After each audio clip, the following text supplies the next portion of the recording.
Part 2 अध्याय 7 क्या दुआ तकदीर बदल सकती है? दोस्तों, यह सवाल शायद हर इंसान के दिल में कभी ना कभी आया होगा। अगर सब कुछ अल्लाह के इल्म में पहले से है तो फिर दुआ क्यों करें? इसका जवाब बहुत खूबसूरत है। इस्लाम हमें दुआ से मुंह मोड़ना नहीं सिखाता, बल्कि दुआ को बंधे और उसके रब के बीच सबसे मजबूत रिश्तों में से एक बताता है।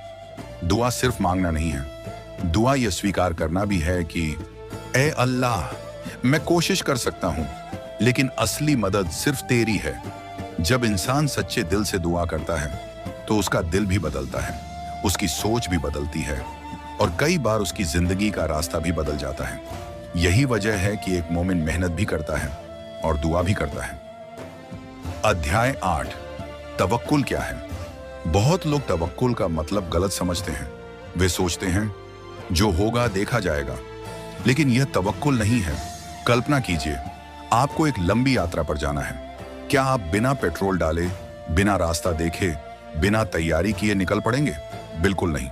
आप पूरी तैयारी करेंगे, फिर सफर शुरू करेंगे और रास्ते की हर अनिश्चितता के लिए अल्लाह पर भरोसा रखेंगे। यही तवक्कुल है। पहले पूरी कोशिश, फिर पूरा भरोसा। अध्याय 9 नाकामी भी रहमत हो सकती है। दोस्तों, आज मैं आपसे एक सवाल पूछना चाहता हूं।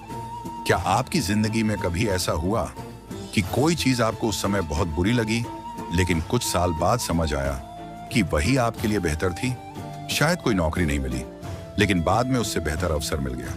शायद कोई रिश्ता नहीं बन पाया, लेकिन बाद में आपको बेहतर जीवन साथी मिला।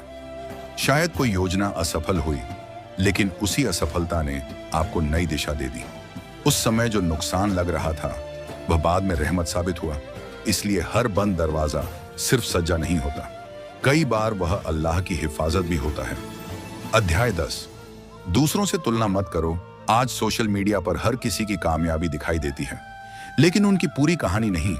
आप किसी की 5 साल की मेहनत नहीं देखते, सिर्फ 5 मिनट की सफलता देखते हैं, फिर अपने आप से कहते हैं मैं पीछे रह गया। याद रखिए, अल्लाह ने हर इंसान का सफर अलग बनाया है।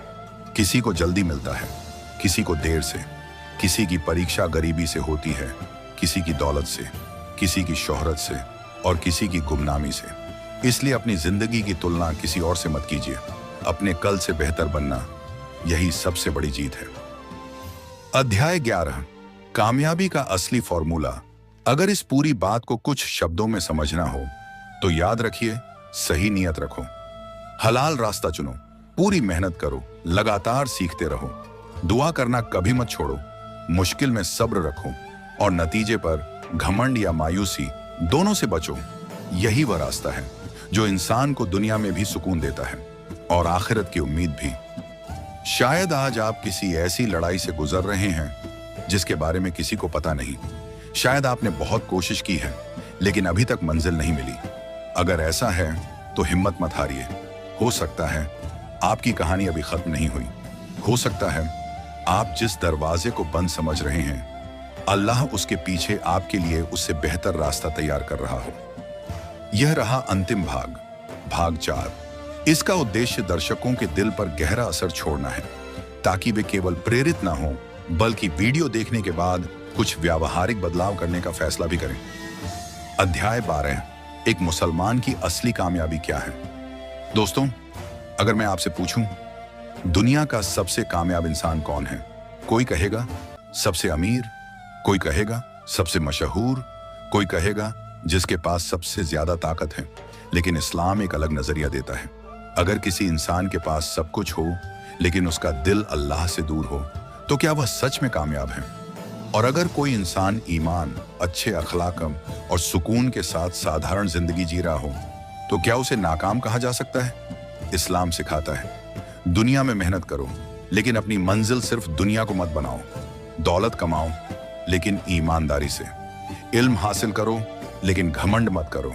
कामयाब बनो, लेकिन किसी का हक मत मारो। यही संतुलन एक मोमिन की पहचान है। अध्याय 13 आज से शुरू करने वाली 7 आदतें। अगर आप सच में अपनी तकदीर को बेहतर दिशा देना चाहते हैं तो आज से ये 7 आदतें अपनाइए। नंबर 1, हर सुबह अच्छी नीयत से दिन शुरू करें। अपने हर काम को भलाई और ईमानदारी से जोड़ें। नंबर 2, रोज कुछ नया सीखें, चाहे 20 मिनट ही सही। लेकिन इल्म बढ़ाते रहें। नंबर 3, अपनी 5 नमाजों की पाबंदी की कोशिश करें। इबादत इंसान को अनुशासन और सुकून दोनों देती है। नंबर 4, हर दिन दुआ करें, सिर्फ मुश्किल में नहीं, खुशहाली में भी। नंबर 5, अपने समय की हिफाजत करें, मोबाइल और सोशल मीडिया का इस्तेमाल सीमित रखें।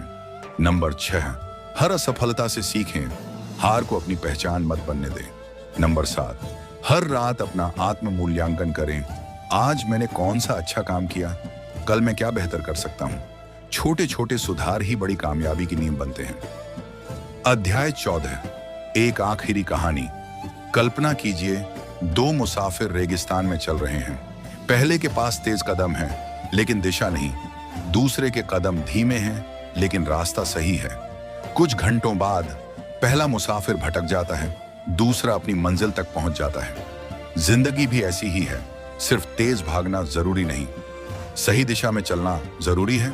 और एक मोमिन की दिशा तय होती है मेहनत, दुआ, सब्र और अल्लाह पर भरोसे से।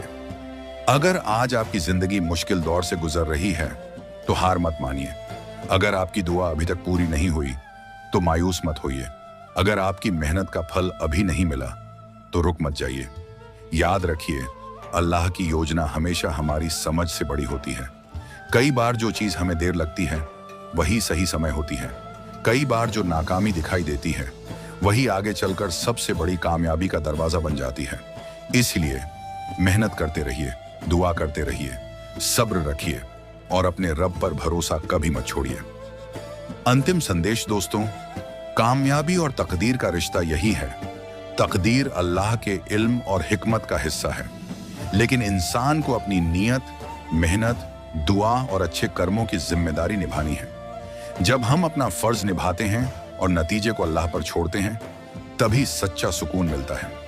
अगर इस वीडियो ने आपके दिल को छुआ हो तो इसे अपने दोस्तों और परिवार के साथ जरूर साझा कीजिए। हो सकता है आपके शेयर की वजह से किसी निराश इंसान को उम्मीद मिल जाए।